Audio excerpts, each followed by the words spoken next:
Hello, hello.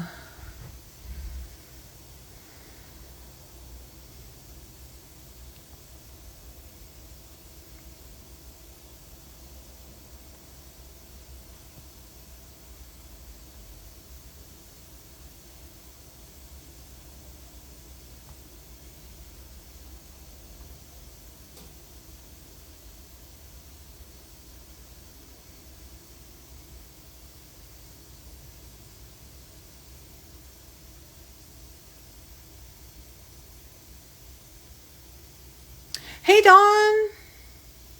How are you? I'm waiting for my person to show up and we're going live, but hi. How are you?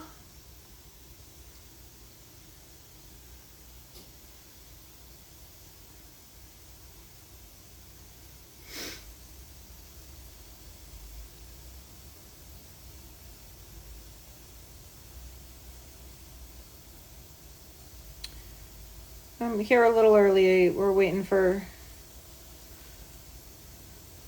Alex to show up. I'm here a little early. We're waiting for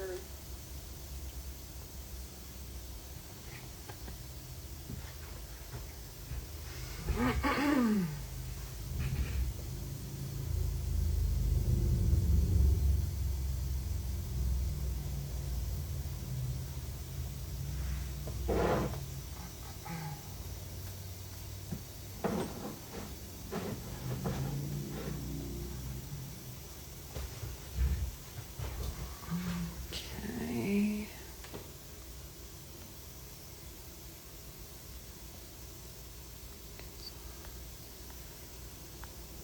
There we go. Hey, Alex. At least I hope I'm getting that right.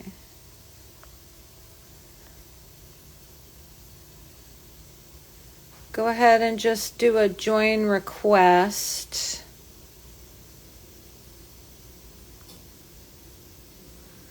Okay, view request. All right, look at us. Go.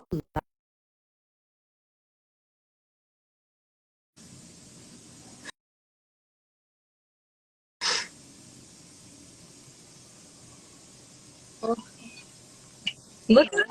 Hi. Hi, how are you? I'm sorry, I was trying to set up the camera. I'm not sure what direction it's facing. No, it's cool. I just mine is so like fussy that I figured we would do the I would figure out where everything was once we do a split screen. I'm great. How are you doing? How are you? I'm okay. It's been an interesting day, but I've got a cool project I'm working on, so that takes. Thanks so much for inviting me. I really appreciate it. I've been looking forward to it. Oh my gosh. Your stuff is so cool. When you said yes, I was like, holy shit, this is awesome. This is so cool. I have a few things today. I'm not sure which one I'll do, but I'd love to hear what you're working on. Awesome. Yeah, I'm dying of curiosity of what you're going to work on. I got some fancy new glazes today. I work at the clay supply, so I get first pick, which is great. So they just came in today, and awesome. I'm hoping to try them out. They're supposed to be kind of rainbow-ish, so I'm looking forward to that. Okay. All about the rainbow. I realized it's funny, like on here, there's nothing like maybe I should just like scatter shiny things around. Like, here's a shiny thing. Here's a shiny thing. But you know, it's a real workbenchy thing. I have this ring here, which is it's an upcycle. So it's an old vintage ring that had this really awful and ugly kind of center to it. And so we cut that out, and I purchased the setting because I thought it was cool. And I'm going to be setting it up so it's so cool. This cabochon sapphire. Beautiful. Yeah. So I'm going to be making a bezel, and so that's what I'm going to do. Just definitely kind of slow craft. So no worries, me too. That sounds so cool. I haven't done any jewelry work, but I would love to. I mean, it's really Oh my gosh, with all the things that you do. Well, I mean, your mugs that have like the little charms on them, those are pretty I rad. appreciate that. So, that's kind of Thank a you. I little bit of appreciate that. jewelry. Yeah, I think it's super cute to think about like the pots or like, yeah, like cups wearing jewelry. It's really cute. I love that. So tell me, I'm in what city are Minneapolis. I you am in in? St. Paul, but Twin Cities. Oh wow. Yeah, I've been here Okay. for this That's is my great. 5th year here. And yeah, I really like it here, I Okay. have to say. I mean, I think you're probably further north than me, so you probably get how cold it is, but it's really beautiful in the winter, all the ice. Yeah, I think you get, Oh, I it's mean, I'm in Seattle, so we don't get that like we've had I've lived here almost my whole life, and oh wow. we've had two ice storms, like freezing rain. But I went to art school in Kansas City, and there we had freezing rain almost every winter, um, which is, Yeah, a whole absolutely. other kind of beast. But I would say here we stay in the we have it, we don't usually go below 30 for the most part, and we don't That sounds usually go really nice, overnight actually. in the summer. So, yeah, it's very temperate. My daughter's in Worcester, Massachusetts, and she said they already had their first snow. Yes. We had some snow a couple weeks ago, but it was gone in a few days. And it's been no, Oh, like well, yeah, actually it stuck and it everything. snowed for just like one night, and then it stuck around for a couple days. But since then, it's been like mid 40s often, so it's not been as cold as I expect it to be at this time of year. Yeah, it's funny. Like today was a really beautiful day. Um, a lot of a lot of bright sunshine and everything. So everybody thinks that Seattle it rains all the time, but really we just have a lot of gray days. Then when we have a nice day, it's like a Absolutely. whole different kind of special thing. Um, Unless you can't be out in it like today, and then Yeah. it's like, like it'd be really nice, but no, that's okay. Um, so and then so you work at Yeah, a so I just pottery started supply that place. job That's about pretty 3 weeks rad. ago. But Oh wow, I'm loving okay. it, honestly. It's so I much saw fun. your. Like, it's really showing me just how much of a clay nerd I am, like how much I'm enjoying it. That's cool. I am literally one Oh, block that's away from awesome. Seattle Pottery Supply, Yeah. and I mean I don't. So here's what's funny. So I did go to art school, um, and It's my mom great. was an artist. So I grew up and an art school and an art teacher, and she did a lot of clay with her students and everything. And I have like sensory kind of issues, I guess, and clay just kind of triggers like all the dust and the dry kind of gives me the heebie-jeebies. So Fair, yeah. I never did a lot with clay. And then that kind of Yeah. mystery of like putting it in the kiln and crossing your fingers um, also was a little bit tricky for me. Like, I was like, I don't Yeah, know, that's that so seems fair. kind It of, is just such a gamble so yeah. much of the time. I feel like I even prefer like just doing tests Yeah. over and over to trying to like make specific things because I know it's probably not going to come out how I expected.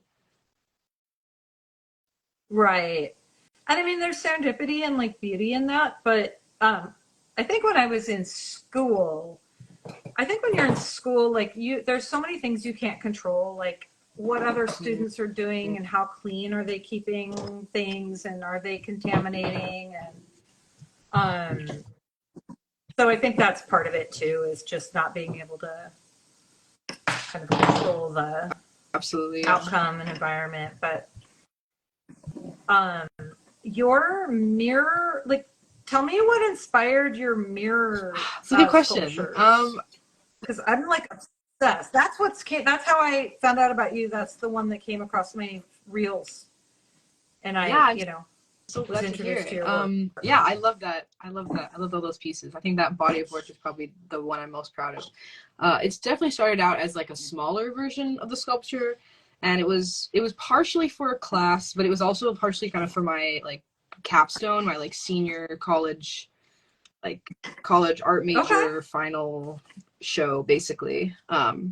So I was kind of just experimenting and trying to figure out like what I liked, and I made one sculpture and I put a bunch of disco squares on it, and I was just so excited about it. Like it really like lit up my life, and it made me feel really excited about the art that I was like going to be making. So I made another kind of smaller one, and then I made my first one about a year ago now, so maybe in like October.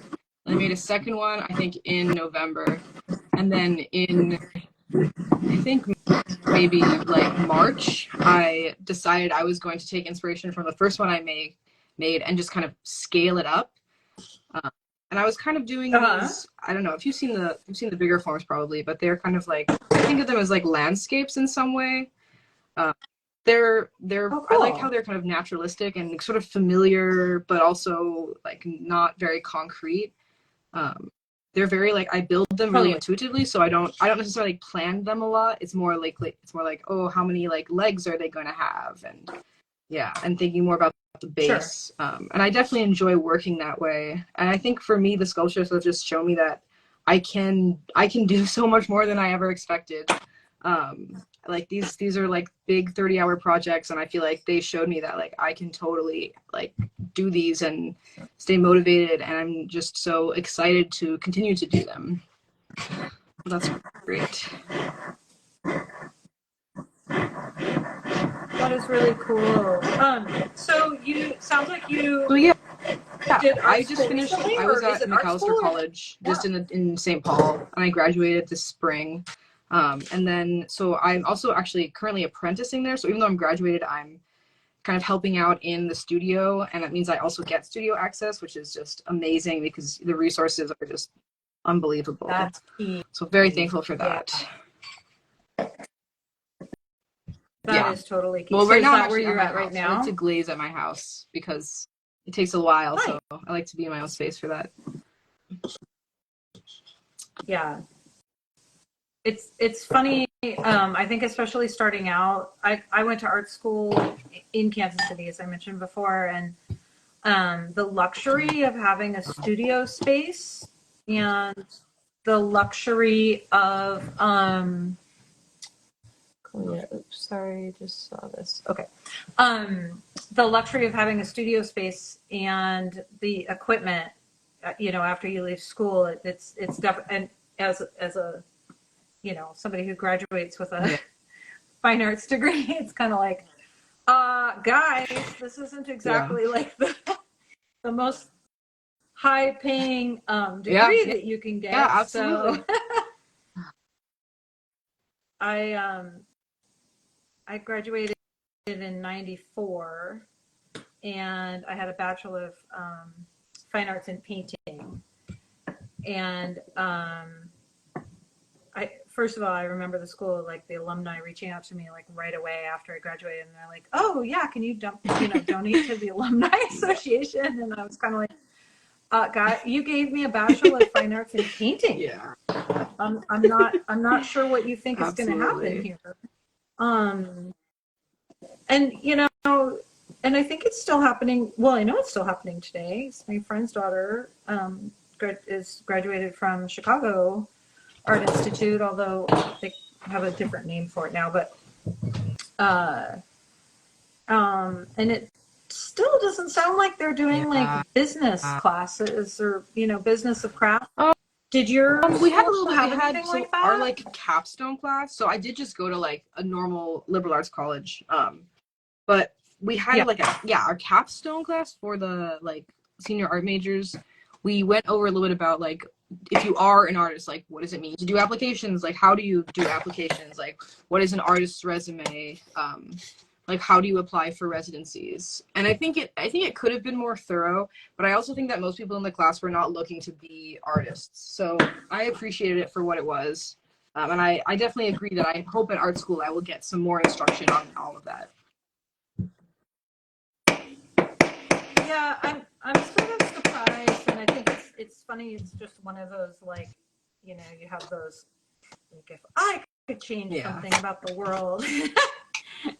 Especially nowadays with college costing so much, it's kind of, I graduated with $40,000 in student loan debts, but that was in 1994, so that was a lot of money to kind of be thrust out onto the street. And I think the idea was generally that people would just go and get their masters, and then maybe they would teach if they hadn't sort of hit it big with art. But this is a different world. We didn't have Instagram and all of these other kind of places to get seen and get noticed, and so, which is really great and very cool. But I still kind of wonder and worry about, the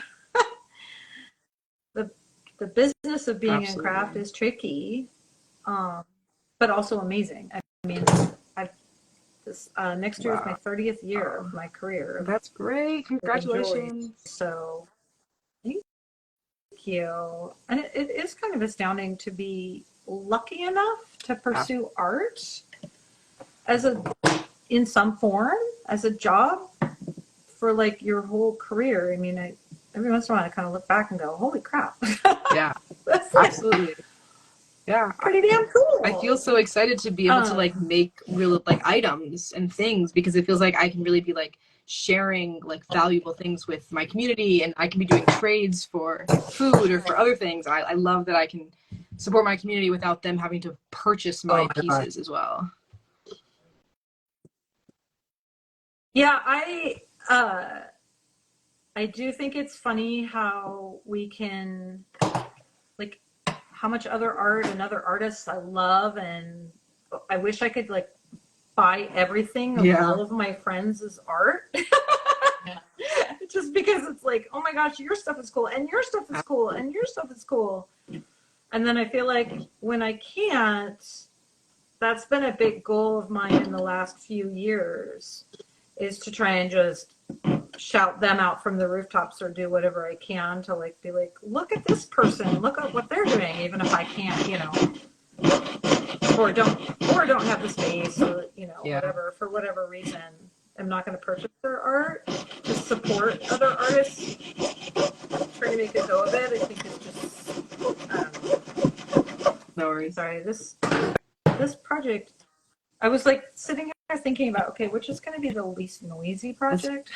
There. So, tell me about what you're making. So this is just, are you doing glazed pestle? I made these two chalices that have holes in them. I made these like more than a year ago, and they were going to be something, and then I gave up on them. So they are pieces of bisque I have, which is just clay that's been fired once. Yeah, you know this. So these are pieces I don't, like, they're not functional, so I'm never going to use them really, but I would love to get something out of them and have them not just sit on my desk anymore. So I know that these glazes I'm using, they're supposed to run a lot. So I'm like, this is perfect because I have this like whole neck of the chalice and I'm not going to glaze it. And then if there is any running, I'm hoping that it will stop before it gets to the very bottom. And it's just got so much space. So I'm confident that these glazes are good for this piece. Oh, that's so. And I don't know, I'm hoping to do these two pieces in slightly different firings, just to see how the glazes are at two different temperatures. But there's also like the slow cool will definitely change how they are as well. So I'd love to try. I've never like programmed a kiln to do a slow cool, so I would love to practice that. Oh, that's so neat. And like you said, you have access to your school, it's honestly, it's so fantastic. Like I help out a little bit. I like run the bisque and I do some clay recycling, but I do get to fire. We have like two little test kilns that I can fire whenever I want, and I'm always getting in on the high fire reduction firings, which are super exciting because the gas kilns are hard to get in on sometimes. Oh yeah,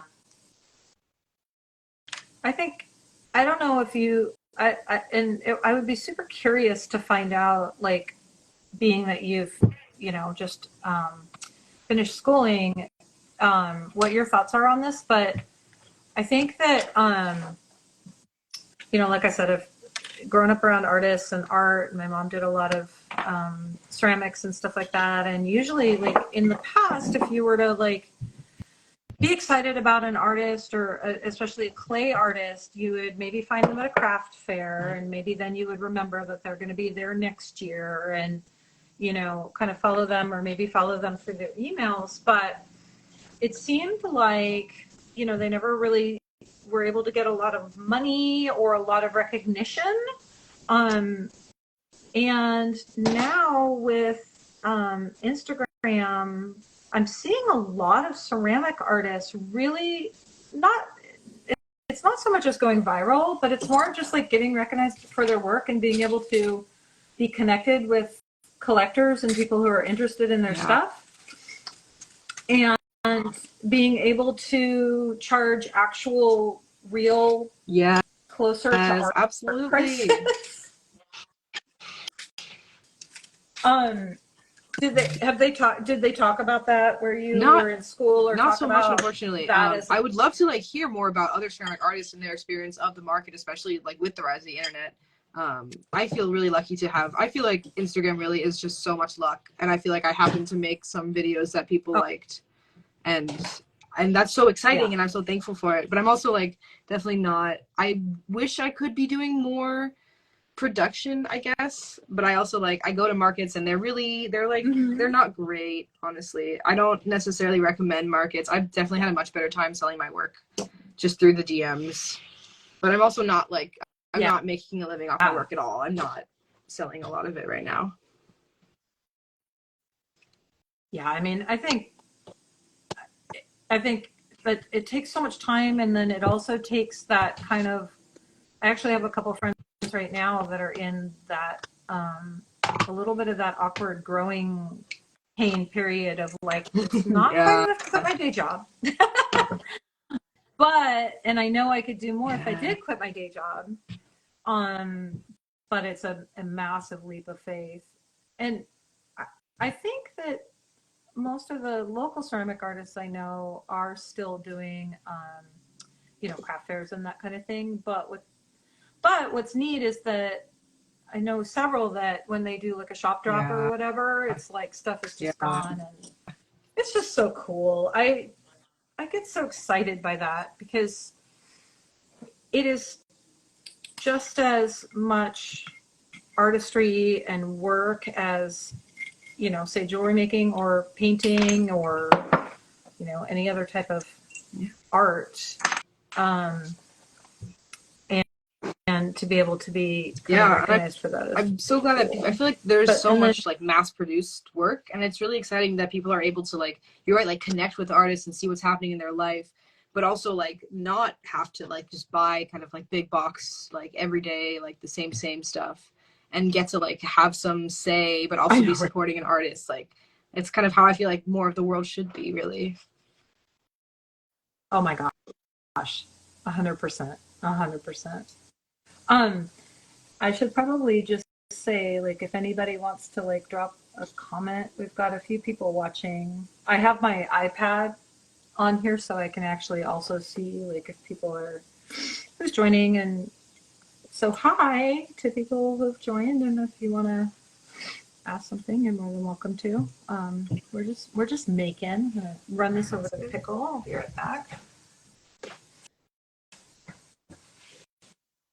Like, what can I make that doesn't require me getting up and down 27,000 times, but then also isn't super I also noisy? thought of that. I have like a water bowl, but I might have to get up at some point to wash my brushes. That's fair. Yeah. Well, you know, that's just part of it.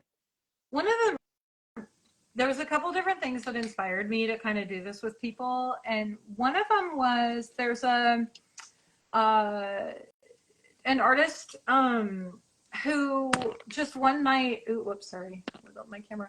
One night just went live, and I happened to be working at the same time, and I was working on a wax model, and it was just kind of neat that somebody was live and the camera was pointed at the quilt that he was making, and he was just making stuff and talking or whatever. And so it was really neat to be able to sit alongside, and kind of felt like I had a coworker for a minute, because I think that's the other thing too, is it can be super isolating making art, which is great sometimes because I'm like an ambivert. I'm right in between the extrovert introvert. So I really do like the quiet times, but sometimes you're like, I just would be neat to like make something next to somebody. I totally agree. I think like making together is just such a fundamental like human desire at the end of the day. Totally. Yeah. And you can be working on different stuff. And when I worked at larger jewelry stores, well, I've never worked at a very large. Like I said, I've always been really lucky to work in really small custom jewelry stores that pretty much everything was one of a kind. And then I opened up my own store a couple of years ago. But having people that you're sitting next to on the bench, it's just a nicer way to pass the time. But then again, you know, sometimes it's nice to just listen to music and kind of do what you want to do. Yeah, but I think also it can be so inspired to work along with other people because, you know, you look at what they're doing, and even if you're doing something different, it like changes the way you think about what you're doing. Yeah, exactly. Yeah, my kind of goal, I shifted away from working for other jewelers and opened up my own studio 2 years ago, a little over 2 years ago. And so it's going to be a little bit while I kind of launch this business and get this business kind of rolling on, you know, to be self-sustaining. But one of my goals is to have more, rather than have employees, to have more of a collective type of environment and have space where tools and equipment can be shared, because as you know, it's very expensive. Each craft has its own setup costs, which can be kind of prohibitive. And you know, in the world where we're all supposed to be like competitive against each other, and you know, like, oh well, what if the clients, or what if they don't want to work with me, or blah blah blah. And it's like, you know, people find who they want to work with. It's like if you go into a hairdresser, they're not fighting over you. You get to kind of like, hey, I want to try this person, or so. But building kind of a collective where more people are, you know, making jewelry and making custom jewelry and sharing space and sharing tools and sharing techniques. And because I'm going to be, you know, winding my career down in about 10, 15 years and passing along the knowledge of 30 years of making jewelry feels very important to me. Yeah. But, and then also, you know, a more inclusive business model and bringing jewelry into a more inclusive space. No, that's really cool. Anyways, that's enough about my. I had a question. I keep on forgetting my questions I have for you. I swear I have them though. But. I'm dying of curiosity about getting dressed. Yeah, absolutely. I don't know. It was just, I think I'm just complaining about it. But yeah, I just got pulled aside a couple days ago, and she was basically just telling me that I don't really understand. She said, like, gave me a few different reasons. One of them was that like customers might find what I'm wearing to be like not acceptable, but like she stressed that like she didn't have a problem with it. And about how like some of my clothing might like catch on things in the workplace. But I guess I just felt like, you know, other like changing what I was wearing isn't necessarily going to make that less of an issue. Does that make sense? Like I felt like those were totally fair like arguments to make, but it also felt like it wasn't actually relevant in this case.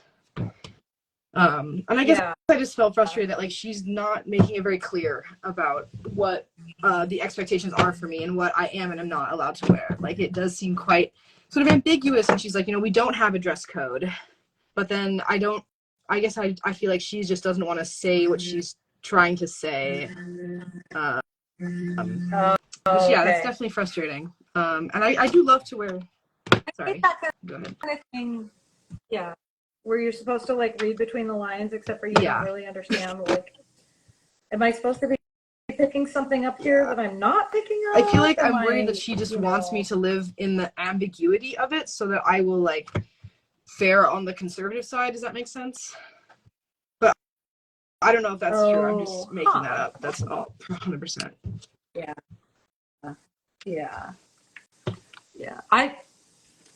On my, so I'm on a network of jewelers on Facebook, and it's an interesting group to be in. There is some really old school ways of thinking on of jewelers, and some very, and this is a group that's all over the world, and so then there's some really interesting, but every once in a while the concept of a dress code comes up. And I mean, to be fair, some of these are, you've got a jewelry store in Kentucky that isn't a custom jeweler, and they're just selling, same old bread and butter engagement rings, and it's very like heteronormative and very, I don't know, old school traditional. And then you've got some custom jewelers and some artisan jewelers and some new jewelers, and but sometimes those posts can be sort of the most infuriating because they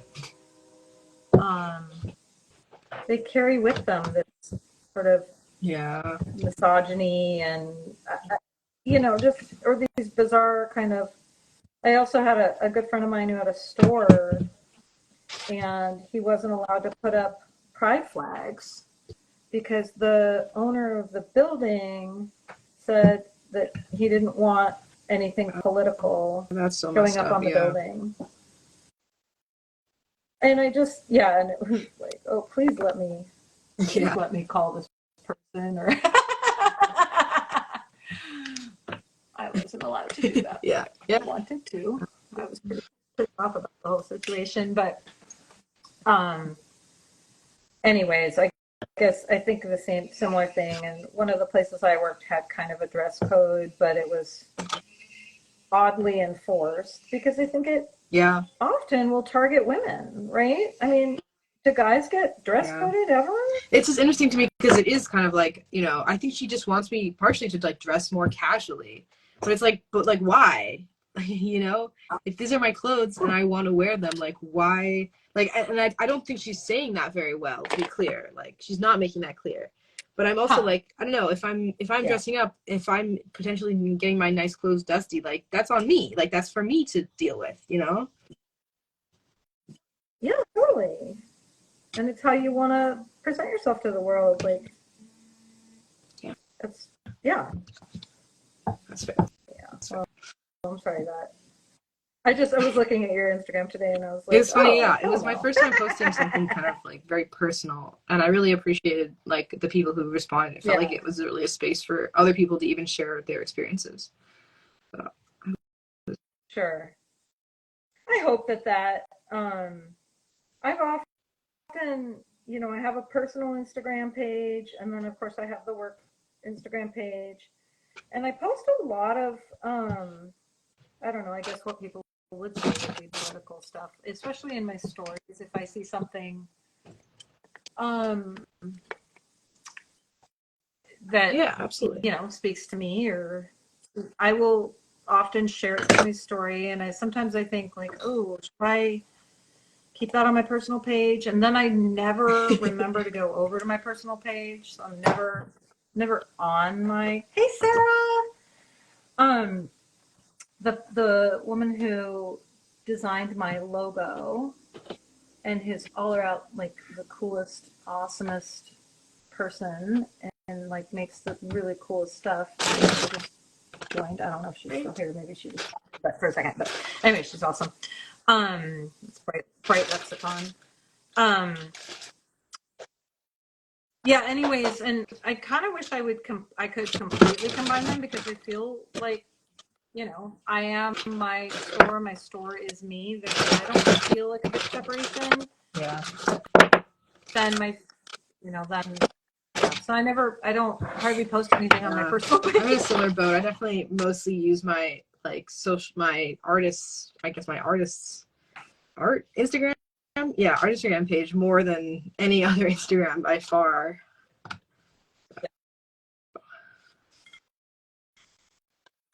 Are you on other not social so much media I've definitely platforms? been, I downloaded the app TikTok, but I'm just like, I already spend too much time on Instagram. I feel like I don't need another app to waste time on, but I would like to eventually get out there on TikTok. Yeah, same.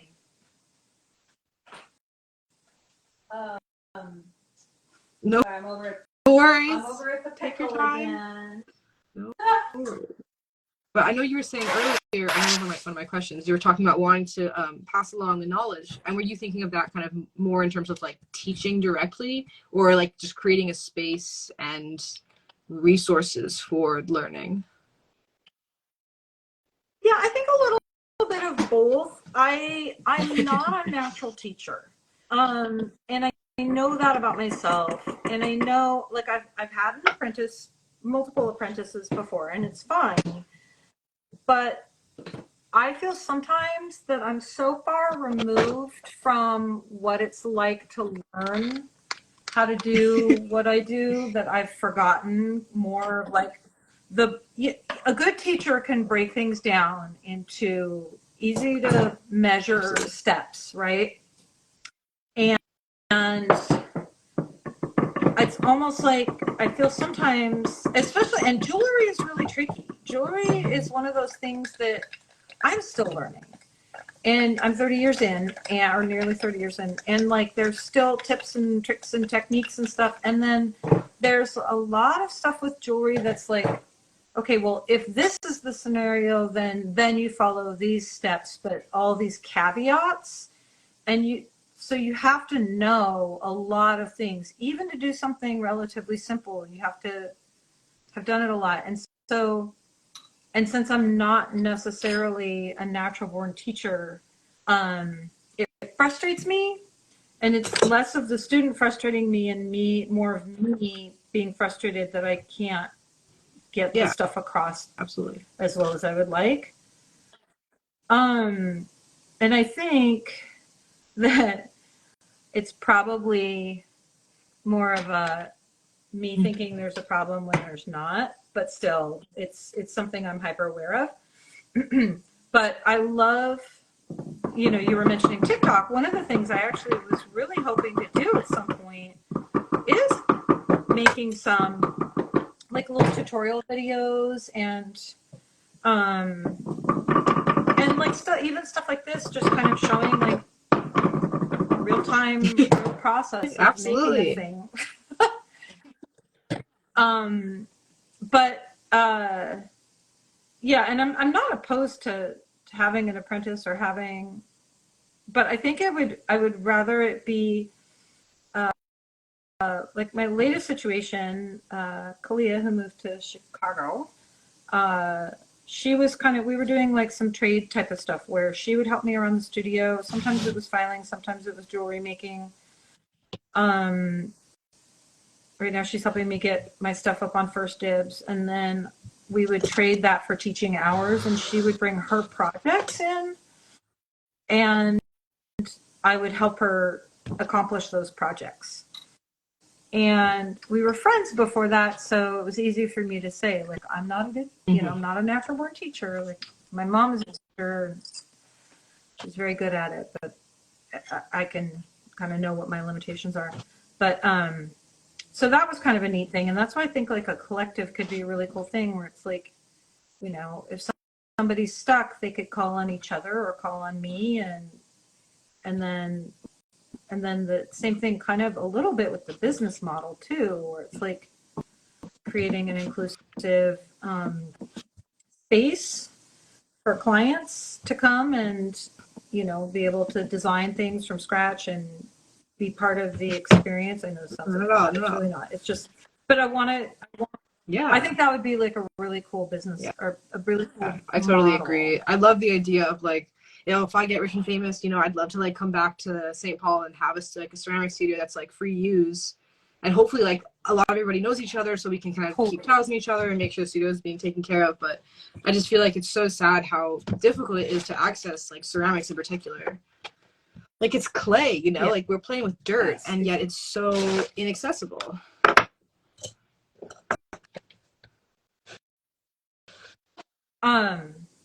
Okay, now I'm having to make a decision.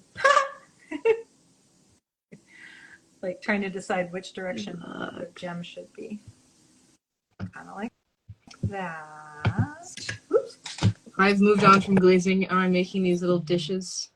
I don't know if you can tell. But I have these slump molds, so these are made out of plaster. I sold them for my studio. I'll return them tomorrow. And they're just really good for shaping the clay because they suck all the water out of it pretty fast. Yeah, so I'm just rolling a slab and then cutting a circle and putting the pattern on with some rollers. Yeah, I really enjoy these. I have a lot that I use. I think it's really fun to just put a texture down and then put some glaze that kind of is a little bit different depending on like the thickness specifically, and then you can get a lot of interesting variation there. So that reminds me of your awesome and interesting. I have some of those here. I have these. It's kind of hard to tell in the light, but they're my graphic. I call them my graphic mugs. But I don't know if it's this or those are so freaking cool. Oh my gosh, but this is cool. More. This is like a resist technique. So this is just glaze, but this has like decals and silk screen stuff and luster and all the drama. But yeah, I love the like making functional work is so exciting because I really feel like I'm making something that matters, that like has its own purpose outside of like the joy of it existing in general. So, and I really would like my work to be more accessible. I don't really want to just be selling, you know, $1,000 sculptures. So I love the mug. I'm definitely really a big fan of it. I mean, it's such I feel like it's so intimate for like, compared to all the other dinnerware. Like, you know, you put your lips to it, like you hold it so close. So I do love to make mugs, and I hope that I will make mugs for a lot of my career. But I really want them to be super engaging and like something that people always want to come back to. Yes, I have a every time I would go to a craft fair or go somewhere like a festival or anything that would have anything like that, my whole goal was always to bring home a mug, because I think a lot of other like souvenir type of things and stuff can, I don't know, they just don't. I think mugs are just so special because you interact with them every single morning, and they're, you know, I'm a tea drinker, but it's a ritual, right? It's the coffee drinker, tea drinker, whatever it is. It's a ritual that you kind of do every day, and so to have something artful and that you have a memory of either the artist who created it or there's some kind of special meaning to it. I gotta grab one of my favorite. I don't have a lot of them here at my studio, but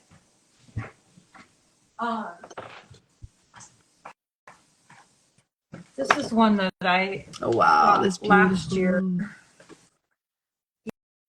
Yeah, and it's so I think it's is it slab built? That's is what that I would the guess. right Yeah, I mean, word for it? Yeah, because there's a seam, and the textures are really cool, and the bottom has like cool, and it's a non-handled mug, but it's still like that. It's and it's big. I totally agree. That's I want a big mug. I feel like that's part of making something super functional is you want to. Well, because if you're gonna fix up your tea with your right amount of the, you know, honey or the right amount of this, that, or the other, and then it's done in 3 sips, you're like, exactly. Okay, I honestly, when I do tea, I feel like I always want a little more tea than I can handle, really. Yeah.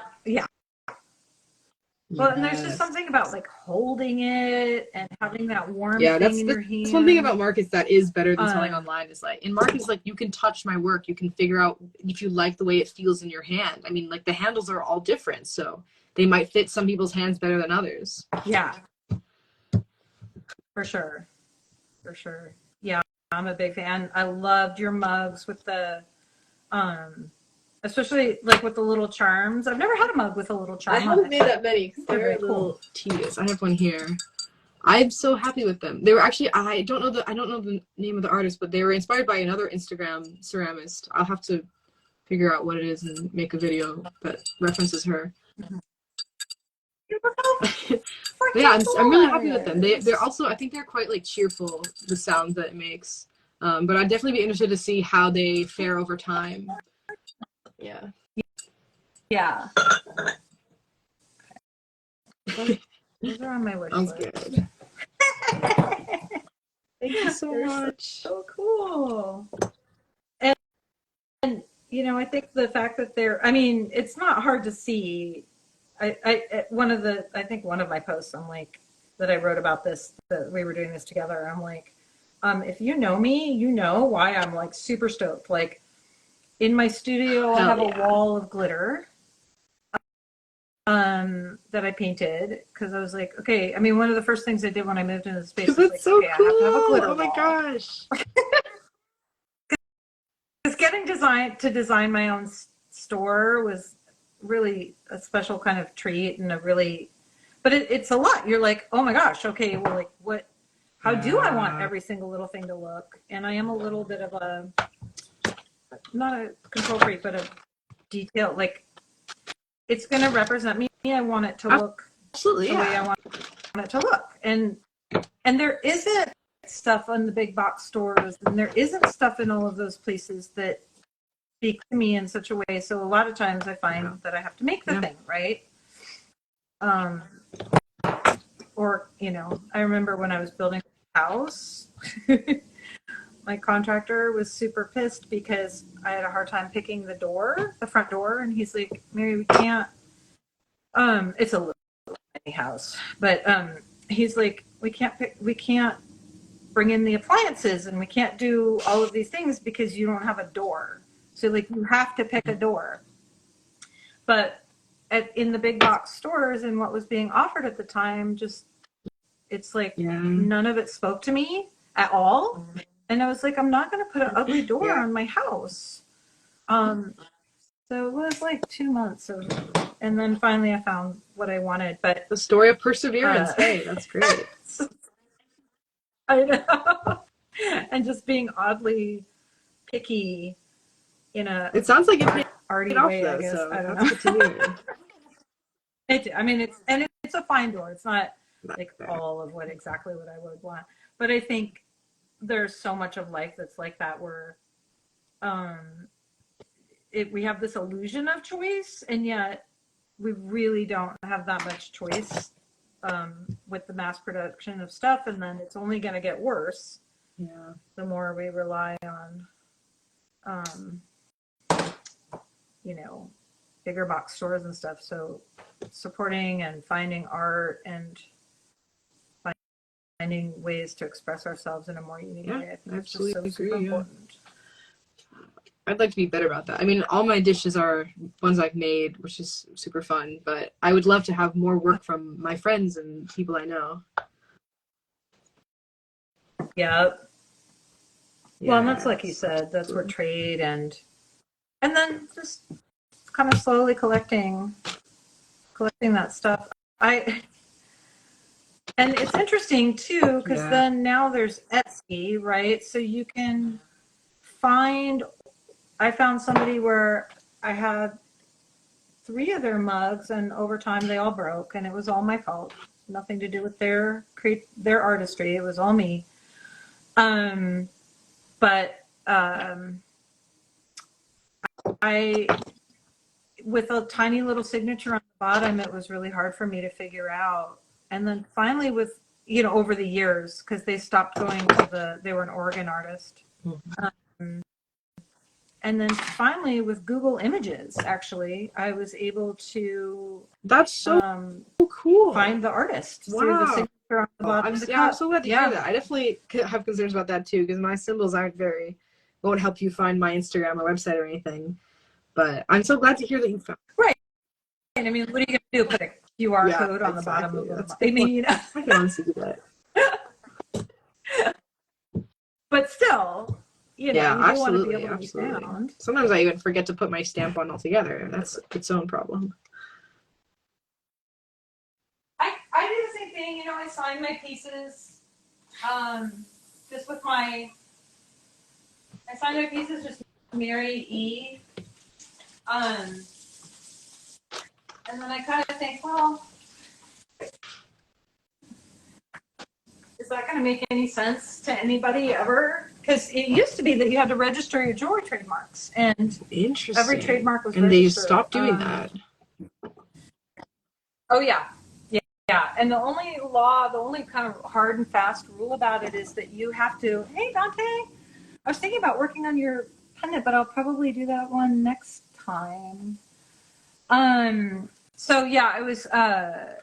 So the only hard and fast rule is that if you do mark a piece with the carat content, like so if I mark something 14 karat or 18 karat, the law is that you have to put your maker's mark. You have to put your name on it, so that if it's illegal, like if it's under carated or not really 14 karat or whatever, theoretically really they could come find you. But they don't do that anymore. You? No, but well, that's the only rule that's still on the books. But you don't have to mark your piece if you don't want to, and then if you don't mark it, then you don't have to do anything. And but it is kind of interesting. There used to be a registry of trademarks, and now there's really not. So, and I did kind of have that situation a little bit when I left my last job. Is that clients that had originally found me were able to come and follow me, but other clients kind of preceded me at the place I was working, and so I didn't feel that I could reach out to them and tell them where I was going. And eventually, slowly, they've been finding me because that other store closed. But it's kind of like, okay, I hope they remember my name and Google it. I wish there could be some sort of like, I'm sure there are some sort of registries of artists, but I just feel like that would be really interesting.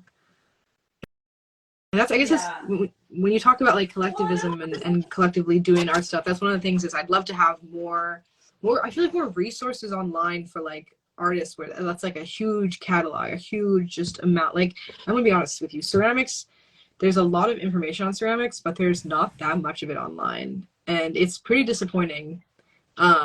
And part of that is maybe just because I like my questions are just way too niche. But I love the idea of like having a place for all medias really, but having a like one website where like artists can connect with each other. It's like a social media for artists, but it's also like got a lot of history in it. Like, I think that would be so cool. That's amazing. I wonder what it would take to do something like that. I mean, it could be something that just starts with almost like a Wikipedia. Right, if it's Wikipedia is kind of open source, right? Yellow hard. Okay, that's not the right kind of solder.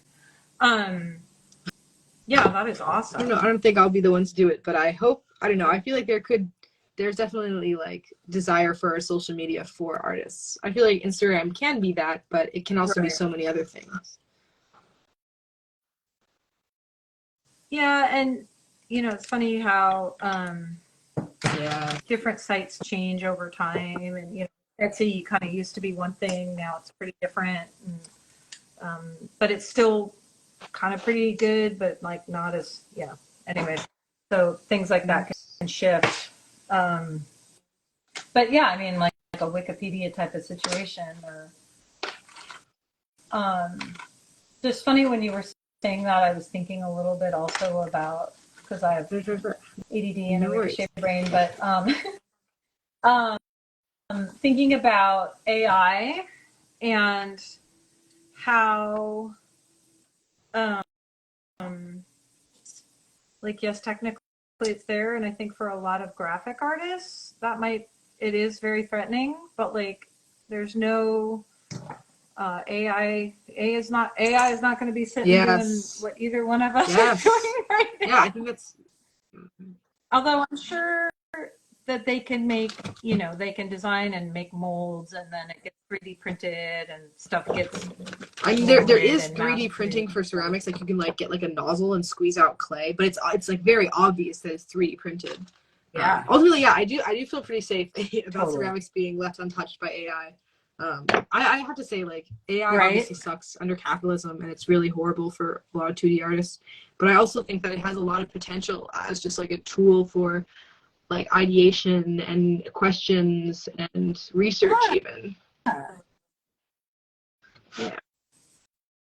I read this article about how, especially at the, I don't know, this was maybe a year ago when we were starting to see a lot of AI portraits. And so people were just, logging on to wherever and, uploading their picture, and then all of a sudden they could get all these portraits. And there was a lot of criticism, but there was a lot of discussion about how the AI, how it was more inclusive to a lot of communities that don't necessarily see themselves represented in some of those. So like sci-fi or fantasy or and not everybody is going to, there was a lot of classism in the argument against those kinds of AI, because it's like not everybody can hire an artist to paint them as the, as a Star Lord from whatever, some sci-fi thing, or as a Hobbit, and how cool is that to be able to see yourself as those things, and then also to be able to express gender and in ways that are now going to be more accessible. So just as there's negativity to social media, but there's so much positive. We're having a conversation and like crafting while talking to each other on video. Yeah. On different sides pretty of the amazing. country. Oh my gosh. How cool is that? And I wouldn't have discovered you because I'm not going to go to the craft fairs that you might be showing at, right? Like, so yeah, there's definitely still hope. The internet is still young. Yep. Ooh, soldering.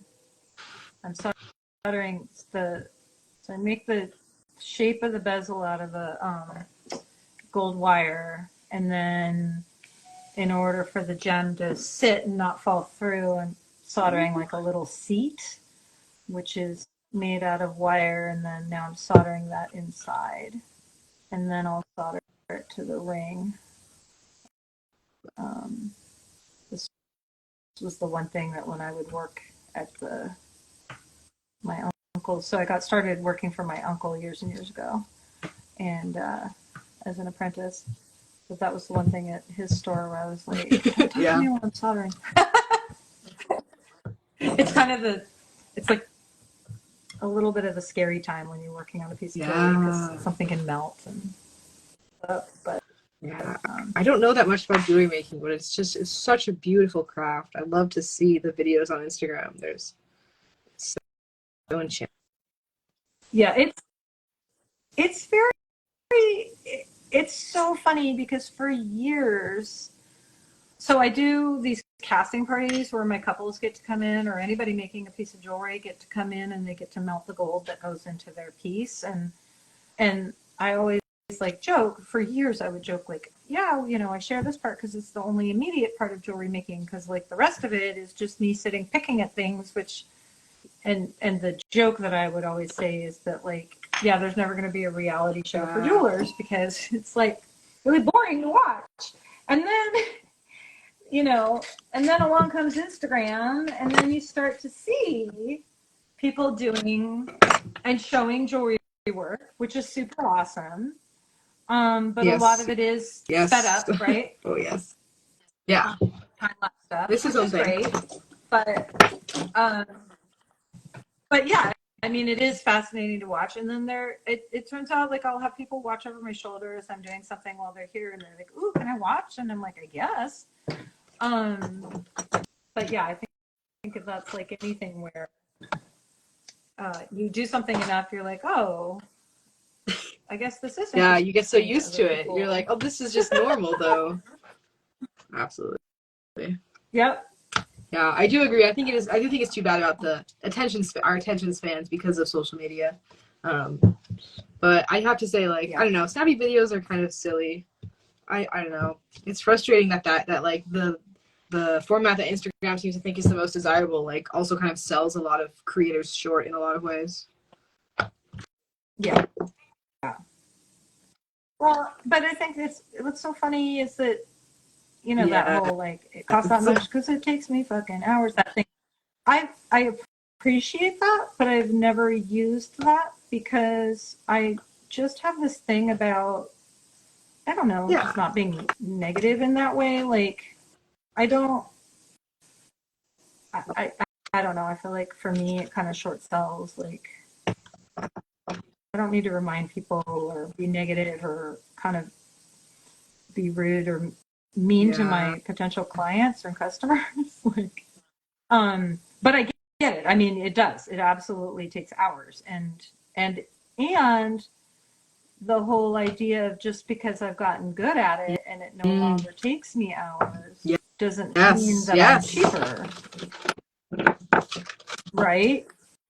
Because I've spent a long time doing this and learning how to do this, and it takes a lot of work to, and it's still challenging. Oh my gosh, it is still challenging to make jewelry. Yes. Because every piece is different. It's so interesting though, yeah. But I love it. I really do. I just, every once in a while, I have to just pinch myself and go, Mary, you get to wake up and do something different every single day.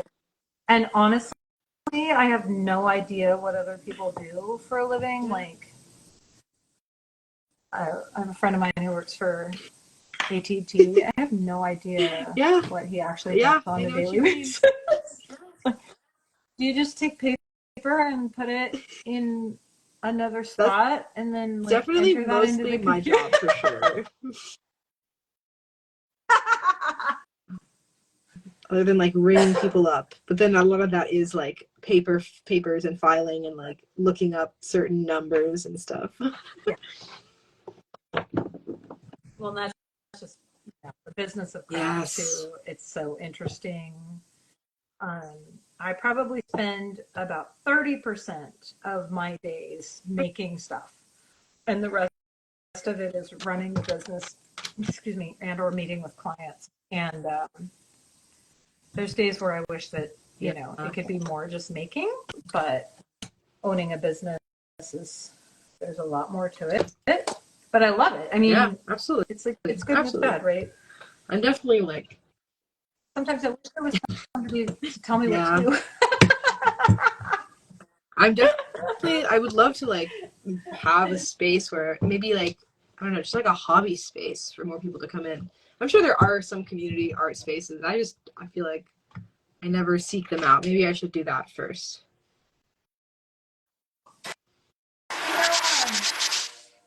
So here I live on Bainbridge Island, which is an island just a half-hour ferry ride from Seattle.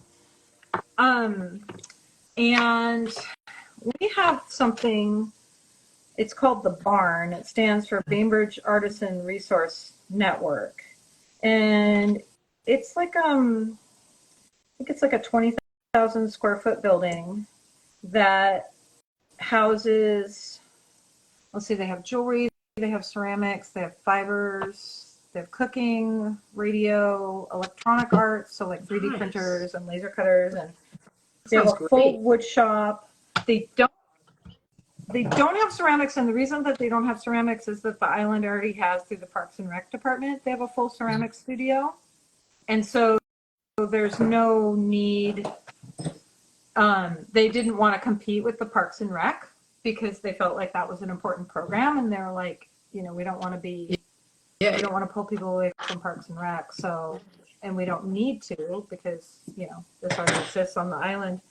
But it is really great. I mean, I think that there's certain aspects of it. The fact that it's run in a cooperative fashion can sometimes be problematic. For sure, yeah. But it's a pretty great project, and I think if more communities, pulled, and what was neat, so I was just staring at my little baby bezel because I was looking for little pits in the solder. Again, this is like super exciting stuff. Maybe next time I'll do a big casting or something a little more exciting. But yeah, anyways, it is a really great space, and they do have jewelry classes and everything, and maybe someday I'll figure out something that I could teach, some type of project that I could teach or something, because it would be really fun to be involved. And but I think every community. Yeah, now that you're talking about it, I think I have heard of like a center that's maybe similar, but it's more like someplace you can check out like all different kinds of tools. And there's like, I think there's like a fee to be there, but it's like $2 a month or something, like super cheap. But I'm not a part of it. Wow. I guess I don't find myself needing power tools right now. But it seems like a really good like resource for woodworkers and welders and people who are doing, you know, more of that niche material work like us. Exactly. Well, and I think the sharing economy is going to be what's going to get us into a new era of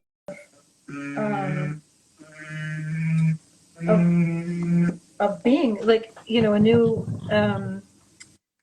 way for people to be. I think the gig economy is great, but then now it's sort of normalized that we all have a side hustle, which not great. I don't know. No, it's for not. Sure. I don't know a single person that doesn't have well, I know it's stay-at-home mom, but a couple stay-at-home moms, but almost every single working person I know has a side hustle. Yeah. Which is just exhausting, right? Like, it just seems like a lot, and yet still we're not getting ahead. I mean, yeah. My therapist is talks a lot about, okay, Mary, you know, that's capitalism, you know, when I'm like frustrated with something or feel like I can't quite get over a hump or get something pushed through or whatever. And she's like, are you mad at yourself, or are you really actually just set up? Absolutely. Because of capitalism. Yeah. I'm so glad that, like, I think it's so important that we always remember that. It's like, I look around me and I feel like so many of my friends, so many people I love are just in like really horrible, difficult life situations. And like, I just have to remember, like, this is not, like, this is all wrong. Like, it's so obvious to me how this is wrong. And I have to, like, I'm so excited for, like you said, that sharing economy. I'm so, like, I'm trying to think about what kind of change I want to be making, like, how I want to be connecting more to my community. But yeah, ultimately, it's interesting. I definitely talk about, like, I think commune comes up in the conversations I have with, like, really almost everybody. It feels like a lot of people are really yearning for something different. And so I love to hear that with everybody I speak to. Totally, I love that. We did. We have acreage where I live, and it's a lot. And I don't spend a lot of time on it. It's only 3 acres, but it's a lot of land, and it's open, so it takes a lot of maintenance. Hang on a second.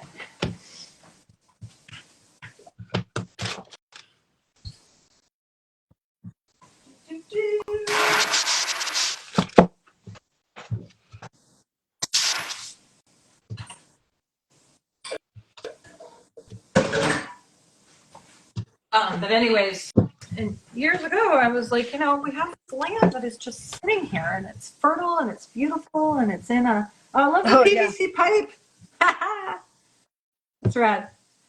You know, it's fertile land. It's just sitting here. I'm not using it. Somebody should be taking advantage of this and like growing stuff on it, but it's not going to, you know, it's not going to be me. And so we put an ad out for a farmer, and it was a little bit of an experiment, because it's like, okay, how do I feel about having somebody on my property and kind of coming and going? And I was nervous because, you know, I'm pretty sort of, I don't know, not private, but just, I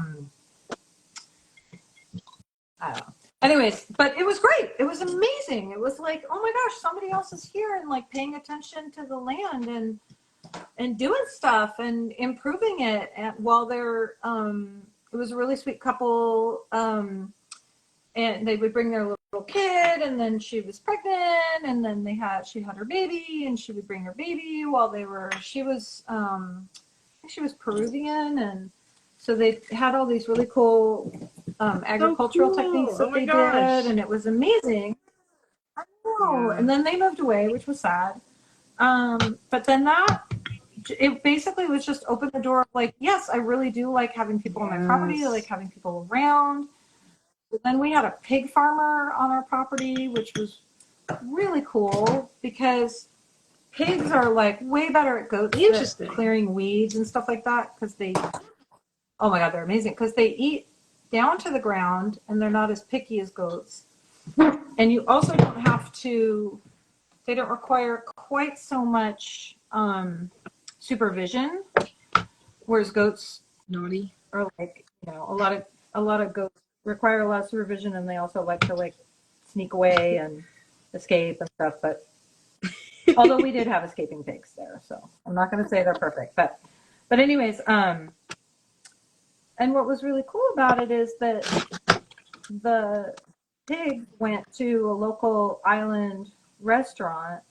They ate the leftovers, like compost type of vegetable leftovers from that restaurant, as well as all the grain from the local distilleries. And so it just was this lovely circle of, recycling resources and recycling, utilizing land for positive things, and they were all organically grown, and the best thing was is that they cleared our land. They cleared over an acre of our land of blackberries and Scotch broom, which are our big, really bad invasive weeds. And it was like for free. I didn't have to pay anybody I didn't have to rent goats. Cool. Right? And also just like thinking about like that place you play, that role you played in your community and bringing those things together. Like that's so cool. Yes. And I really just feel like more people should do that. Like, it's okay to share, and yes, it's a little scary, and yes, there's going to be times where there's going to be a personality conflict or some type of something that needs to get resolved or issue, but that fear, I really do, I think, stops so many people from doing things that could be so beneficial. Totally. But also, I think what you were talking about too, like with the artist database of information, kind of the ceramic database of information, this sort of monetizing knowledge or gatekeeping knowledge is so prevalent. And it's so detrimental because it really doesn't have to be. We're not in competition with each other. We're in competition with Amazon and Target. Really. That actually, it makes me think about. So my interest in ceramics is in glazed luster, which, let me be clear, I've never worked with it before, but this is what I think I would be down to dedicate my life to. It requires a very specific firing, and it's so niche that there's just basically just very, very little information out there at all. And so I definitely feel that, especially when I'm like, and even historically, like when people had the information, they would always keep it secret because it was so valuable. And it just makes me kind of sad because it's like, I feel like, I really want to share my techniques because I want to see what other people can do with them. I can only do so much. I feel like, yeah. And how are we going to grow? How is the technique going to grow or change if we can't let people learn and try and do? Like, think about where we could be with some of those techniques. Like, we didn't have the decals, when I was having to do ceramics when I was younger. There wasn't decals, and there wasn't, I think that I know that there was gold paint and all of that kind of stuff, but like all of that's, all of these techniques and all of these things that we're learning and trying and doing could be so much more. I totally agree. We kind of think about sharing rather than hoarding our resources. But it's so funny. It feels like a lot of like, have you noticed that a lot of conversations have lately, or maybe it's just me, but a lot of my conversations with my friends and people just in general are just so much like deeper and more like, change the world and political and like Yeah, I'm definitely than they getting ever more used of to that be. energy from people than I expect, which I love to see. Like radicalization, maybe is the word. I don't know. What's the Radicalization. I don't know. Maybe word? that's too strong. Yeah. Well, yeah. I mean, and part of it, I have a 22-year-old daughter, and I've learned so much from her. And actually, it's funny the thing you mentioned earlier when you were talking about Instagram and attention spans and reels and all of that kind of thing. And I had done on the plane back from visiting her, I watched this video on like how to market to Gen Z, right? Which, you know, was interesting and has been a topic of interest. And I guess my daughter is, Yeah, me too. I'm she's 23, Gen Z. so I'm similar. And Yeah. awesome, perfect, exactly. And it was, I mean, she's my kid, and we're really close and well connected with each other. And, but some of the things I learned after kind of watching this video and then talking to her a little bit more about it and learning about like kind of how an older generation, especially 2 generations removed, I'm Gen X, can shortchange a generation. And, you know, the whole like, oh, well, they don't have an attention span, and oh, you know, they can't watch anything for more than 8 seconds and everything. And even I probably sort of unconsciously played into that stereotype and maybe thought that.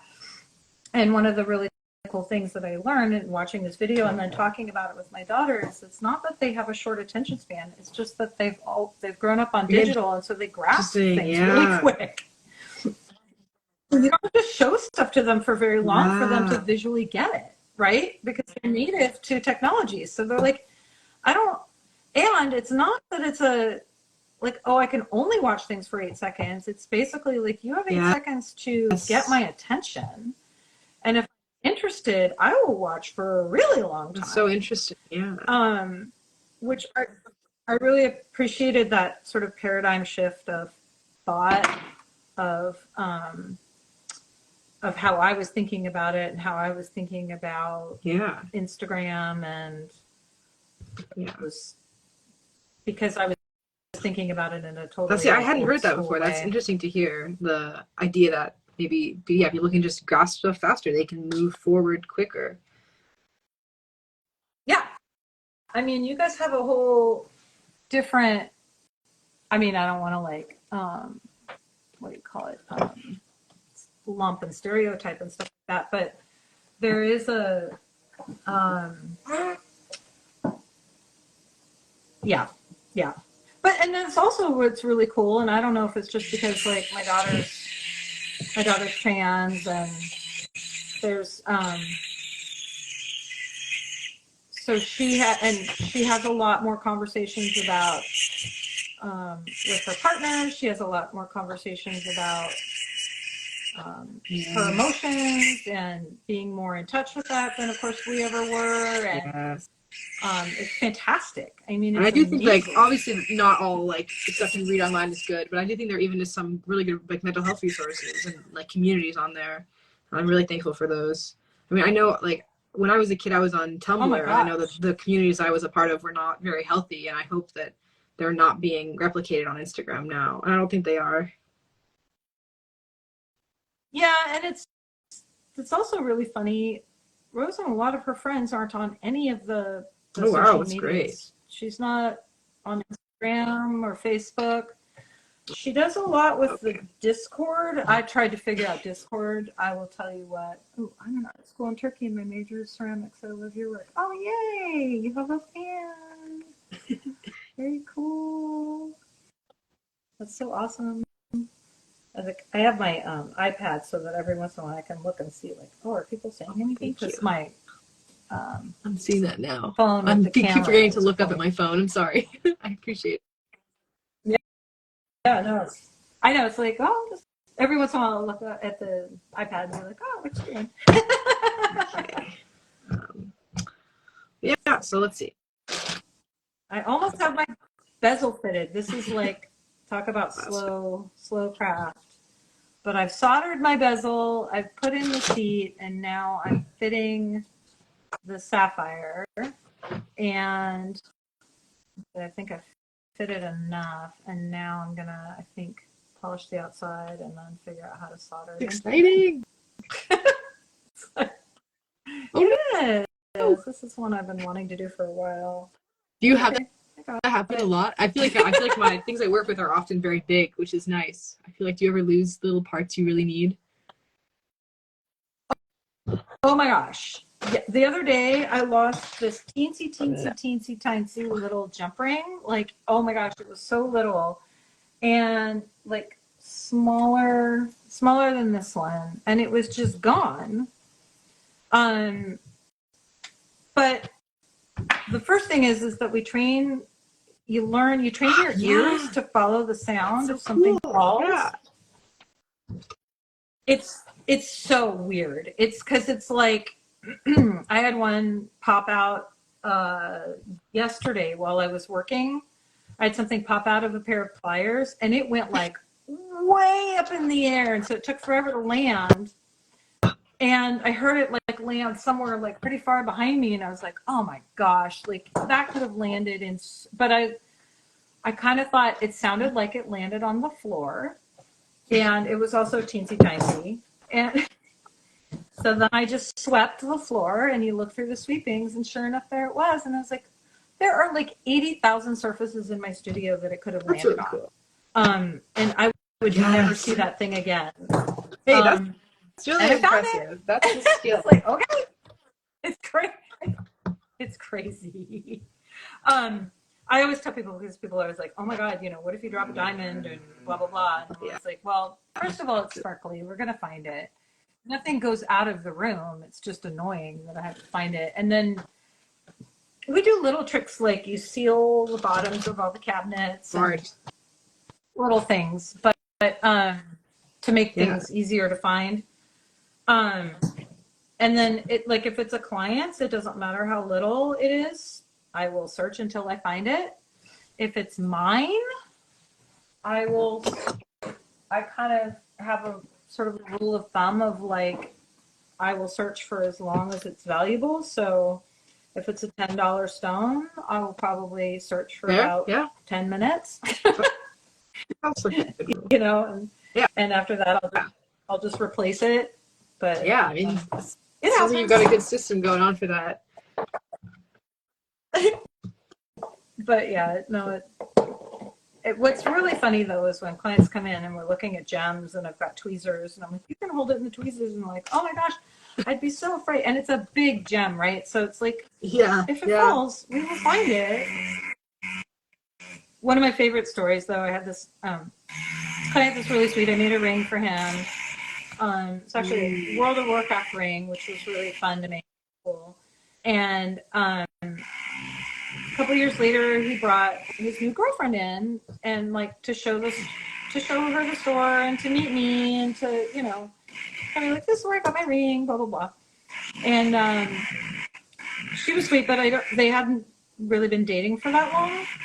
And we were looking at gems, and she like picked up a gem, and it flipped out of the tweezers and went into her purse.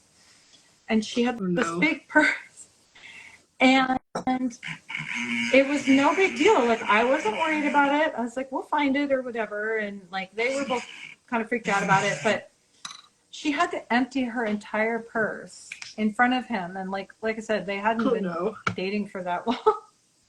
Like all the stuff that's in your bag, and the Kleenexes, and the weird, all the weird stuff, all that stuff.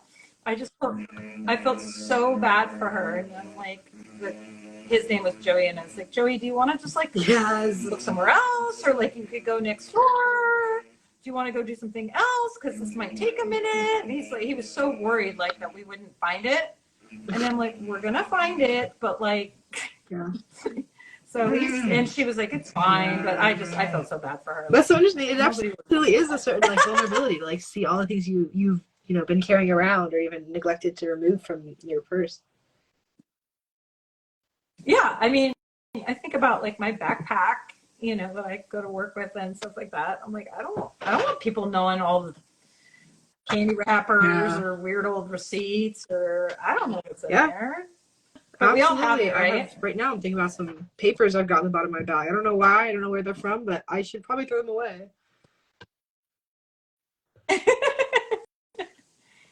All right, I got the outside of my bezel all smooth and fine. Now I'm gonna figure out how to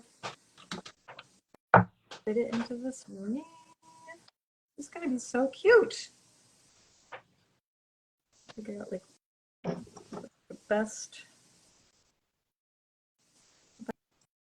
angle. What does it want to be?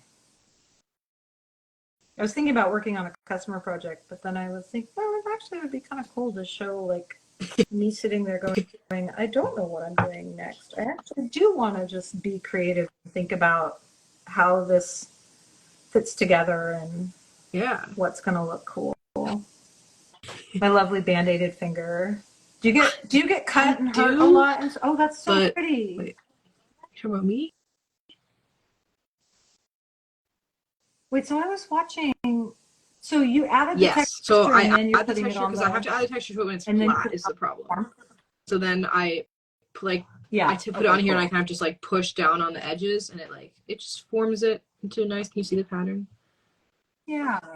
Thanks. That's this so one, pretty. unfortunately, the roller is a little bit short, so I have this seam, but I'm hoping it will kind of blend in with the glaze. Yeah. Oh, that's such a pretty pattern. I love these because they're really simple, but I'm gonna go grab some actually. I have some. Well, I have one here, but it's got brownie on it. It's I don't know if you can tell. I'll move over the brownie. It's got just like a pattern and this one glaze, and you get nice variation in there. Ooh, exactly. That's the real treat. Yeah. The problem with these is that, so now that I kind of cut them out, they have these really rough edges. So I need to go back in. I need to wait for them to dry maybe for like 2 hours and then ideally go back in with like a sponge and just smooth those edges so that they're not going to be sharp. Yeah. Oh, I love that one. Oh my God, that's so cool. I want to do one.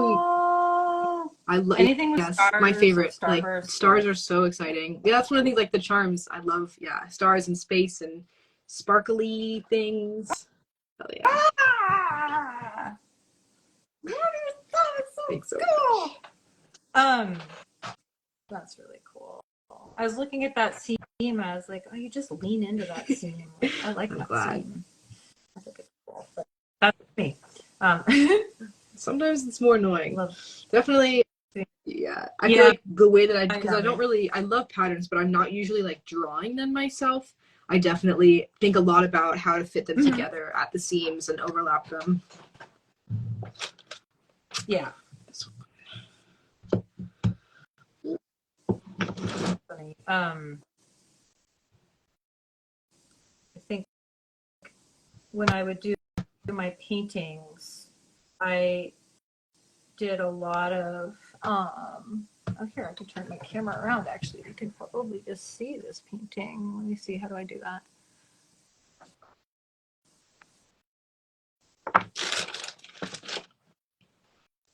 Oh. I honestly don't know. I'll just turn this camera out. Usually there's like a little thing that allows you to but no, I don't want to end. So that is one of my paintings. But I do like with wax and stuff, but like that's a batik stamp that I coated with wax and then like tissue paper with different textures and then different roller textures because like anybody who just stares at a blank canvas, there's a lot of like okay. I always found that if I looked at a canvas long enough, I would, especially if I just added a bunch of texture to it, that then I would stare at it for a while and then I would see what I wanted it. Yeah. I would see the image because there's a lot of that. That's super cool and stuff. Yeah, I don't do a lot of painting, but I do totally understand that, like looking at a blank canvas, and it's really cool to think about just going, just doing stuff. Like I think intuitive work is so exciting. Yes. It's hard because it's like you don't really know what you're making until you're into quite it. frankly. And right? And I think with jewelry work and with ceramics, probably there is definitely more planning involved. It's a little harder to just be like, oh, I'm going to sit down with 3 pieces of wire and see what happens. It's a little less likely. But I still think that there's got to be some serendipity and opportunity for play. Otherwise, life is too boring if it's all perfectly absolutely. Yeah, that's one thing I definitely like. I think on the wheel there's some space for like just seeing what happens, but there also it's so interesting to think about what the limitations are in seeing what happens. Like yeah. Do you do a lot of throw? I really like to do pulling, which is where you're basically pulling up that wall and trying to make it really even and thin. I love that. It's so much fun. But I have absolutely felt the limitations of the wheel, and I ultimately believe that hand building is where my heart lies. But I love being able to like make cup bodies really quickly, and be able to like make myself canvases really easily from the wheel. I have to say, if that makes sense. And then do you do any I don't stuff do with slip molding? casting. So this is probably the most molding I do. Well, I guess that's what I guess I have. It's called, huh? I do have a press Slip mold casting. that I use to make eyes, which I'd love to make more of, but I haven't done very much work with that. But but I think a friend of mine has done some slip casting, so I've definitely witnessed it, and I would love to try it, but I haven't quite got there yet. I think it's neat, but sometimes I just sort of look at it and I think, well, I don't know.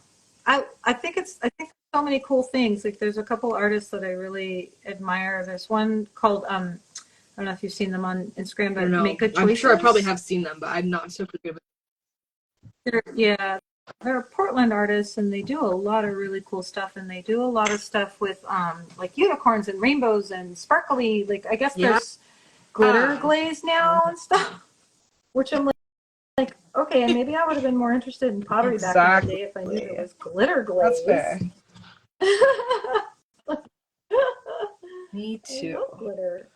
It's like my favorite thing. Anything shiny and glittery is like going to be up my alley. And she does a lot of things that are really super cool and unique with, I guess, slip casting. That kind of expands, and then she shows how much work is done after, and I think that's part of it too. Is you sort of assume like, oh, it's a mold. You just pull it out of the mold and throw some glaze on it, and it's done. And then she shows like the process of actually all the steps, and it's like, oh wow. Yeah, it's so interesting because you might even expect that slip casting would be the most efficient way to make pottery. I mean, it is like it was made by production pottery, kind of that industry. But at the same time, like if you're good on the wheel, you can throw mug bodies faster than you can cast them. And I think that is so interesting because it's like, even though obviously like it works in production when you have many molds and you're filling it all at once, but especially when you just have like 1 or 2, it's much faster to throw. And I think it's interesting how like we have this new tech, and it is so exciting, and it allows us to start new avenues, but at the same time, like the old tech prevails. Yeah. Old way of making stuff. Totally. And jewelry's like that too. You can make molded jewelry. Like you can take a piece of jewelry and make a mold. If you're going to do it for production, you have to plan in for the fact that there's shrinkage. Wait, what does the metal shrink? So no, but the rubber will shrink around the mold, so or around the piece of jewelry, and so it can be 10 to 20% sometimes, depending on what you're making. So then your master, you have to think about that as you're making your master. And then of course now there's CAD CAM and 3D printing, which is really cool in some regards, and I'm trying really hard not to be like that grumpy old school jeweler who's like, oh. But the problem is that the biggest problem I see is that people are making jewelry that's not going to hold up over time, and that makes me grumpy. But it's hard to, like I said, I don't like being negative, and I don't like selling through negativity. But it's really hard sometimes to be like, but that's not going to or being made by people who just don't understand the structures of jewelry. And sometimes I tell people it's like, you know, you can draw anything and you can print anything on the 3D printer. Like, you know, look at MC Escher, you can draw anything. It doesn't mean it can be made. But every once in a while I do use CAD CAM and with a piece and have it 3D printed, a wax model that can be cast because there's no other way to make it. And so it's really a great addition, a tool for the toolbox, right? Like, yeah, I definitely also feel you with like focusing on the longevity of your craft. Like that's really relevant to me. I mean, I want to make things that, I mean, yes, ceramics are fragile, but I want them to be, I want it to be useful as long as it can be. You know, I'd never want it to be breaking because of my design or my problems in making it. I mean, yeah, I think there is sort of, in part ways, there's a burden to making permanent objects where, like, I feel like it does matter that these things are, I don't know, cared about while they're being made, at least. And ideally functional, exactly. And and that can be used on a daily basis. It's, do you know of I don't know. Pottery? So it's Mexican pottery. But it's really beautiful and all hand painted and everything. And anyway, I think it's really cool stuff. But okay, so this is an example of a molded piece of jewelry. So this is appropriate when you have like, you want to make like 10 or 20 of something. This was like a hand carved silver model. Well, no, actually it was fabricated. So this one was made like with a solid back, and then silver was cut and applied and soldered into place. And then it's a rubber mold. So it's injection molding. So basically it had the rubber packed all around it in a frame and then vulcanized. So the rubber gets heated at a high temperature and it, I don't know, you know, whatever that process is. And then somebody with an X-Acto knife cuts the mold out. And then basically I can take this and clamp it and then shoot hot wax into it, just like slip casting, right? But we're just, with a little bit of pressure, we shoot hot wax and we pull it open and then we have a wax mold that I can cast from. I don't even know why I have this mold because I didn't make this. So. Interesting. I was looking through some of my old molds thinking it was going to be one thing, and I'm like, oh, I think my boss made this like years ago. But anyways, it's a but it still requires, you know, casting and cleanup and time. Yeah, absolutely. So, and it has its place. Like nobody's going to sit there and make, you know, I'm not going to hand fabricate or hand carve, you know, 20 of the exact same piece. And so I guess the difference now is that I might look at that, and now that we have 3D printing technology that can 3D print wax models that I can cast from pretty easily. In the olden days, I might make a rubber mold. Now I might have the CAD file made and have it 3D printed. And it might be about the same amount of like time and labor costs, but the precision is going to be so much better. And so then I just weigh that. I weigh that out in each piece and kind of think, okay, what's the most effective and efficient way to make this piece, and kind of make those decisions from there. But I think that's, you know, anything where, I guess it's so funny. In art school, I had this big thing with one of my professors of like, because I like to make paintings, but I also like to do like these weird little installations with like, I don't know. I kept thinking that I was overlapping more with craft than with fine art. And I really didn't, at the time, the fine art world, when I graduated in 1994, was very esoteric, very heady, very conceptual. And that was totally not where my brain was at. And so I found myself more aligned with the world of craft. And like, when I would open up Craft in America, I would see stuff that spoke to me. And when I opened up Art in America magazine, Interesting. not at all. And it was very male dominated, and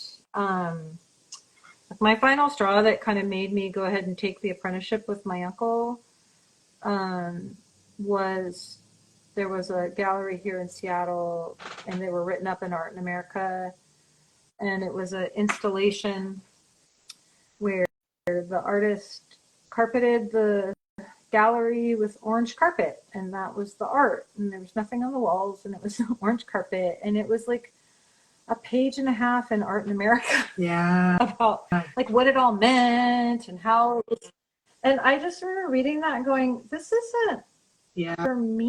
How do I exist in a space that is just, I don't want to follow my art around and explain it and tell you why you should love it or not, or what it means. And so I was in a pretty different place, and anyways, I don't know why I was talking about that, other than just more about just like the intersection of craft. Absolutely. I'm glad to hear that the world has those world have kind of come together more recently. It definitely seems like they should be.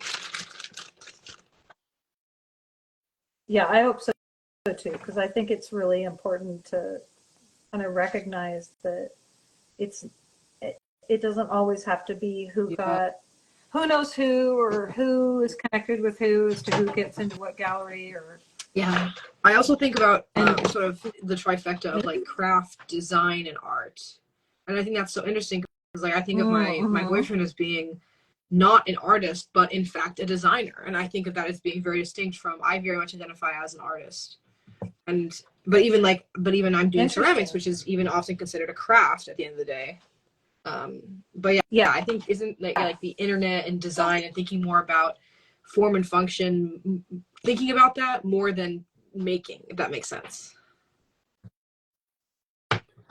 Yeah, totally. And that's interesting that you say that, because it's like when you're making mugs, you're making something functional. When you're making your awesome mirror ball sculptures, exactly, it's the same maker. So why are those in two different categories theoretically? It even makes me think about like I'm hoping to apply for an MFA ceramics MFA, and just how I want to include my sculpture and my functional work, because I feel like it is consistent and it shows my vision and the work I want to be making.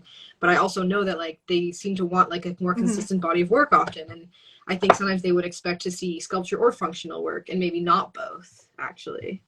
Like it seems like they Oh my God, I love that you said that. I feel, especially with social media lately, I feel that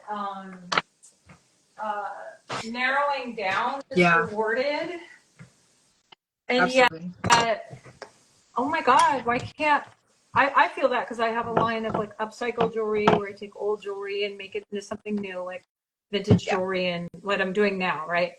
But I also make new pieces, and I don't have a quote unquote style, and then I also do custom, so I'll make whatever, when I do custom, and I have some rules for what I make, like that it's got to be functional and hold up over time, and all these things. But like it's very inspired by my clients, and those feel like three super different avenues, and yet they're all me, and they all come from me. And the thing they have in common, not just that they're me, is that they're all shiny and sparkly and pretty. I think so much jewelry is pretty. Like I'm not like, oh, it has to be this kind of jewelry for it to be pretty. It's all pretty. So, but then when I take that to business classes or the internet, it's like, oh, you're doing too many things. You have to find your niche. You have to narrow down, and I'm like, okay, but that's boring. And we're not meant to do one thing for our entire lives, I think we're supposed to be connecting with all like different avenues, different things we're excited about. Like, I don't know, I think that's really how we should be looking at life. Is the whole, the variety is the spice of life. Is that what they say? Exactly.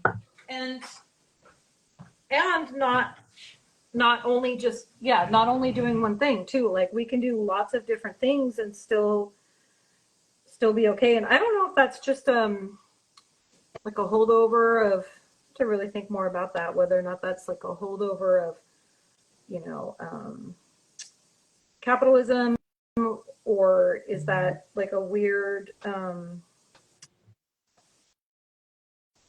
you know, being an artist is a pretty unique thing. So for people to understand it, to just be like, oh, well, you know, if you're going to do this weird thing, then you got to stick to one lane. And I don't know. I don't know what it is, but sure. It's super annoying. There's a lot there. I want to be able to try a whole bunch of different things. But then it is hard to, like, you know, even when I'm building my website, like I don't want to overwhelm people and have people go, well, wait a minute, I don't actually know what it is you're doing or what you're trying to do. So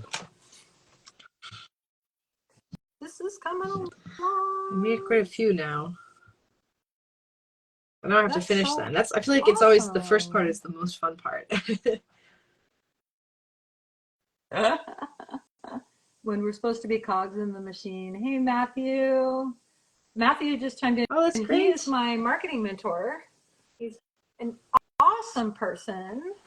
Oh, and he commented a little. Yeah, it's past generational industrial age thing. Yes. Yeah. That's what I was trying to think. Like, I think it's coming from a different place. That niche down and do one thing, and yeah. So hopefully we can go around that. But yeah, he's heard me complain about that thing too. We should be complaining. How do I not confuse my clients? But how do I tell them all the things that I want to tell them, so they know all of the things that I can do and all the things I do? Okay, then I'm just gonna have to. I'm just gonna run and wash my hands and be right back. Okay. Cool. Funky. Oh, I see. Okay. This is the part of jewelry making that's like super tedious.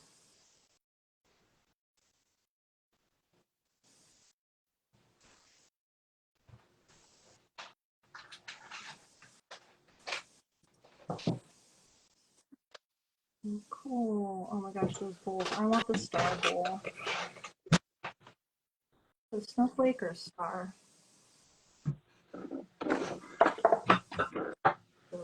Okay. Do you think that's like a snowflake or star, or what is that one with the two pattern? I think it is like a starburst. Let's see if I can find the roller. Starburst. Okay. Yeah, I like it too. I've been enjoying it a lot on handles. Here. So, well, and like, I wonder, are they doing? Oh, that's so pretty. Yeah, because it's also like a chrysanthemum. Right. I love the rollers. Yes, and now like with 3D. My brother 3D printed these rollers for me. I like sent him I found the files on the internet and I sent them to him. And I honestly, I use this one. I'll use this one way and then the other way. And even though it's like one line, that kind of gives me like, not like checkers, but kind of this lattice, wavy lattice pattern I really enjoy. So yeah, and honestly, I also make silk screens. I don't think I have any here, but I have made some from like AI art. Like I'll have AI generate a pattern. And it's so interesting to think about, like, I can use AI art in my ceramics in a way. Like, this was made by AI art, but, like, not in the way you'd expect, you know? So I think that's really cool. Totally. Like, obviously, you know, AI artists, there's a lot of drama, there's a lot of different perspectives out there, but I do think I'm really excited about it kind of as a tool, and I'm really excited to see it kind of incorporated into aspects of processes more than anything else. Yeah, I think that's really great. And you can come up with things. And see, the thing is that there's still a person making discerning choices. Like, you're still going to look at something and make a choice and say, like, yes, that's cool, but maybe I tweak it one way or another. But it's just like, you know, to some extent, when I would like slap stuff down on a raw canvas and then stare at it for a while until the images kind of come to my mind, and then I'm like, I see it, and then I would, start my painting. Yeah, I definitely feel like the work that you do as somebody, even if you're generating images, so the work that you do to decide which images are worth sharing, which images are worth continuing to generate, I do feel like those are acts of artists. Those are acts of creators. Absolutely, 100%. Yeah. Totally. I did see something recently, though, where somebody was posting, like, this definitely bothered me, but I also don't think they're actually as successful as they say they are. But it's this thing of, like, automating. So it's like an AI image that gets automated and it automatically gets thrown up onto Amazon as an orderable print, and then Amazon prints it and then sells it, and you don't have to lift a finger. And it's kind of like, okay, that's worrisome, and yet not enough to, like, throw the baby out with the bathwater, I guess, from the old saying of, like, not enough to say, like, okay, we shouldn't do this anymore. It's just like, hopefully that kind of thing will expose itself, and it does seem like sort of like obvious. The capitalist solution to artists in general, It's making it so, like, anybody, in quotes, anybody can make art, theoretically. But I also, like, I totally agree about what you said earlier, where, like, it allows people who maybe could never, like, afford photos of themselves or drawings of themselves in certain styles, allows them to take part in that culture. And I think that is really a positive thing. Totally. And the other thing, too, I was thinking about that is that when my mom's an artist as well. She was an art teacher for years, but she's also an artist. She makes pop-up books. Yeah. Really cool. And book arts and stuff. But one of her jobs when she was younger was she actually worked at one of the places that did